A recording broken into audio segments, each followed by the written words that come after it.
Hello everyone, I am Dr. Ahmed Ergin, founder of Sugar MDs. Now we are going to talk about how to treat hypoglycemia, which is low blood sugar. In the previous video, we talked about symptoms of hypoglycemia, and in this video, we are going to talk about how to treat hypoglycemia. And we will talk about how not to treat hypoglycemia, because that is very important to know. Now, number one, if you feel low blood sugar, you check your blood sugar if you can. And if your blood sugars are low, which is less than 70, right, then do something. What is that something? Eat something simple that is high in sugar. You do not want to eat anything that has high fat content.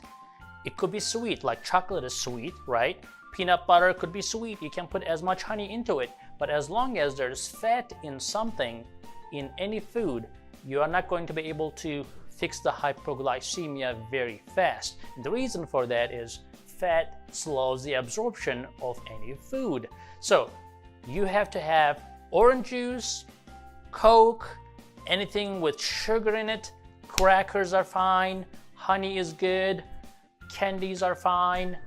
Anything that is rapidly absorbed, simple sugar.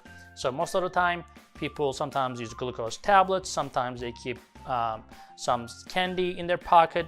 They may be able to get their hands on an orange juice, Coke, anything simple. Do not have anything that has protein and fat in order to fix hypoglycemia. So another thing that you may want to do is, after checking your blood sugars in slow and you eat something, you need to check it again. I call that a 20 rule or 15 to 20 rule. So you eat 15 to 20 grams of carbohydrates and then recheck it in 15 to 20 minutes. And then if your blood sugar is 15 to 20 higher than what it was, then you're all good. Common mistake. When you feel low blood sugar, it is a panic reaction, and your body is not going to be able to recover from the symptoms immediately after you eat something. So although you have had 20 grams of carbohydrates in your system, you may still feel extremely hungry, you may still have some symptoms, but try to resist the temptation to eat too much, because then what happens is your blood sugar is down to 60, next thing you know, you're 600. So give your body some time to adjust, get the food absorbed.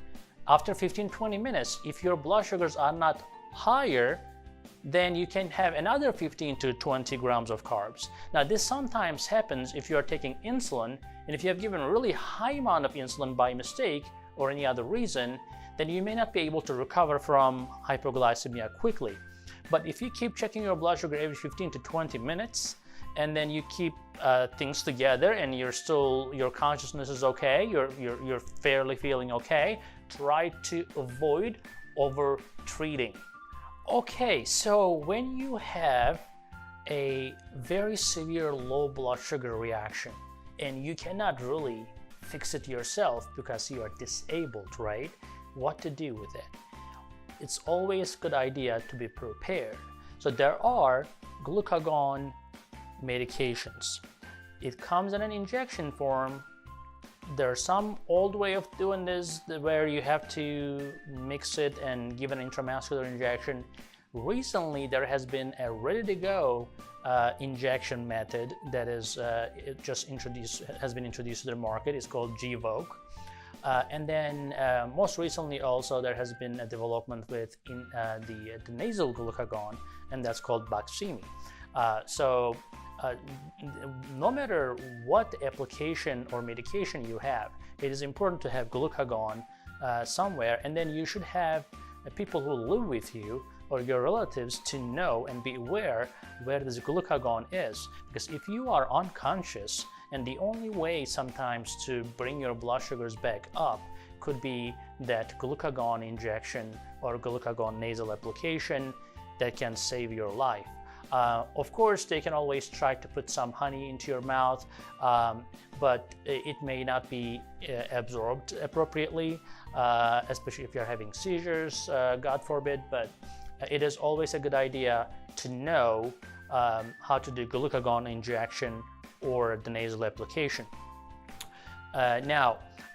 Make sure that when you're at the doctor's visit, ask your doctor about glucagon, especially if you are on insulin or multiple daily injections of insulin.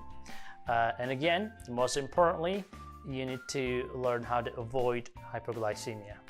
So if you have any questions, call us at Sugar MDs. Most importantly, we are going to talk about how to avoid hypoglycemia, right? So it is important to know what to do in an emergency situation, but the most important thing is to avoid that emergency situation, and that's going to be in the next video. So we'll see you in the next one. Give it a thumbs up and check our website at sugarmds.com. Have a wonderful day.